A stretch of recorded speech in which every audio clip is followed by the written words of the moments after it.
Hi అండి, అందరూ ఎలా ఉన్నారు? మేము ఇప్పుడే తిరుత్తణి సుబ్రహ్మణ్యేశ్వర స్వామి టెంపుల్కి వచ్చామండి. సుబ్రహ్మణ్యేశ్వర స్వామి చూడండి, టెంపుల్ ఎంత బాగుందో.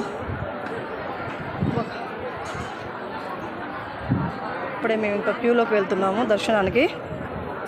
ఆలయం అయితే కొండ పైన ఉందండి.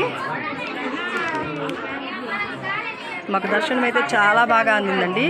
వల్లి దేవసేన సమేత సుబ్రహ్మణ్య స్వామి అండి. చాలా బాగా దర్శనం అయింది మాకు. ఇప్పుడు దర్శనం చేసుకొని వస్తున్నాము. ఇక్కడైతే కోతులు బాగా ఎక్కువ అండి.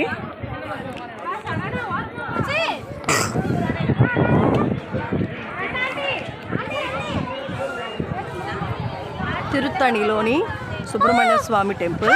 ఇక్కడ కూడా ఉప్పు మిరియాలతో దిష్టి తీస్తున్నారండి. ఇక్కడ ప్రతి ఒక్క టెంపుల్తో ఇలా చేస్తారేమో మరి. చూడండి పైనుంచి టెంపుల్ ఎలా ఉందో. మేమైతే 3:30 అప్పుడు వచ్చాము దర్శనంకి.